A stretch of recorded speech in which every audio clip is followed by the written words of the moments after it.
Breaking look at the dangers of cyberbullying through the eyes of a grieving family. Their 12-year-old daughter took her own life after they say she was targeted by her classmates on social media. But outside here, there are stones all decorated here with anti-bullying messages that kids made. Now stop bullying. These stones are decorating the outside here. And parents and students at Waterford Public Schools say the bullying there is rampant and it just has to stop. What parent wants to hear that? And see their child like that? Nobody! It's sick. It needs to stop. This mother of a 15-year-old girl said her daughter told her when she picked her up from school she wouldn't be happy until she killed herself. Now she eats lunch in the bathroom, sits by herself and hides because she gets called unbearable names. The funeral is being held this morning in Florida for Rebecca Sedgwick. The 6th grader committed suicide last week. Authorities say she suffered nearly a year of cyberbullying. As Michelle Miller reports, more than a dozen of her classmates could be held responsible.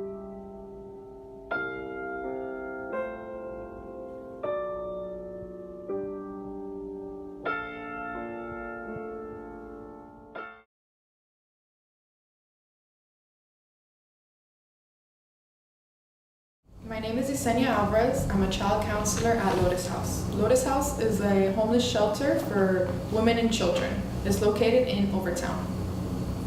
So, what is your purpose at Lotus House? My purpose is to help the mothers with their children. So I teach them parenting skills and I help the children to alleviate with whatever stressors they're dealing with or mental health concerns like anxiety, depression, trauma, or even being bullied.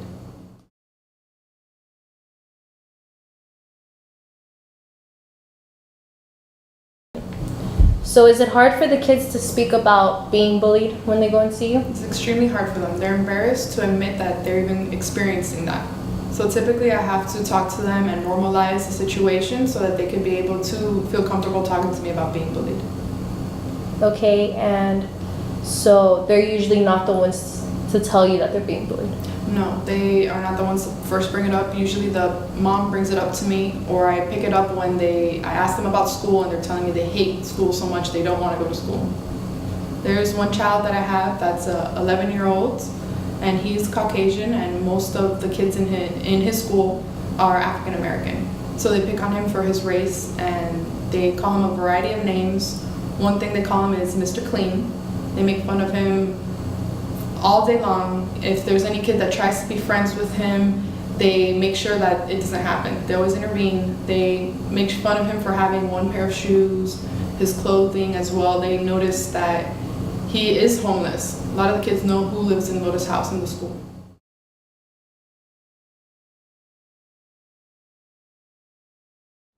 My name is Christopher Delgado, and I was a bully victim. Growing up, I had a pretty normal childhood. As a kid, I had lots of friends. My neighborhood was full of kids.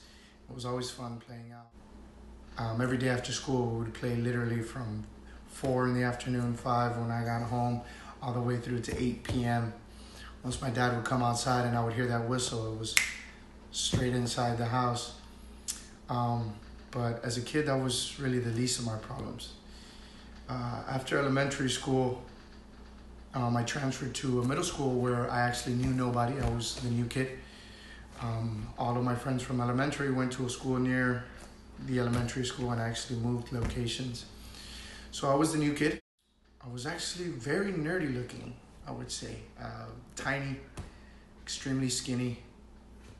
I wore glasses and I had a book bag the size of my body. So it was very easy to be pinpointed. Middle school was the hardest of times. 6th grade year, I literally had no friends until maybe the 2nd week of school. There was one guy whom attention I caught very quickly. I'll never forget his name, but that's not the point. What I also won't forget is the name that he gave me, which was It. I was called It every day, not just by him. Because of him, it kind of stuck. Now, this middle school was a magnet school, so I took classes with gentlemen in other grades, higher grade levels, and this particular one was a grade level above me in the 7th grade. And I shared 3 periods with this gentleman. Geography, English, and PE.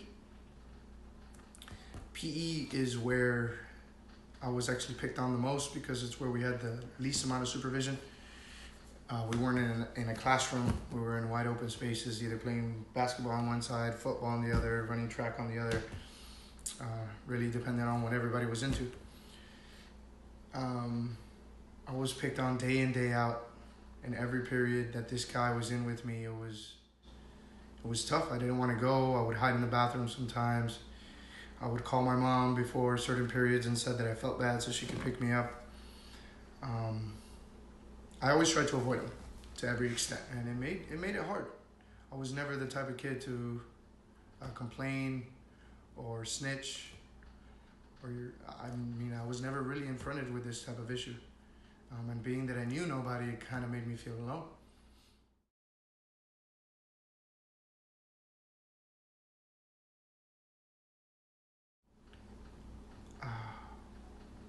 Except one day,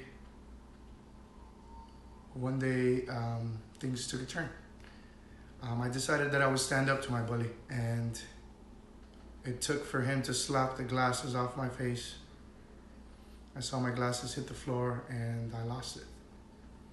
Everything went blank and I didn't stop punching the kid until somebody took me off of him. I guess he never expected it because he was bigger than I was, but at that point I had complete control of him. And I let out every bad name I was called, every insult, every push and shove. Every mistreatment that I took, I let it out right there in that moment. And it was the best feeling in the world. I know being bullied isn't easy, because it definitely wasn't easy for me.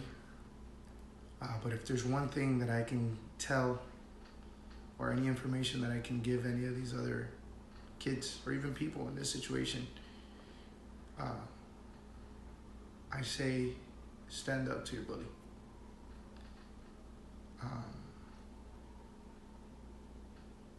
No more bad can come out of it from what's already being done to you. So that's pretty much it.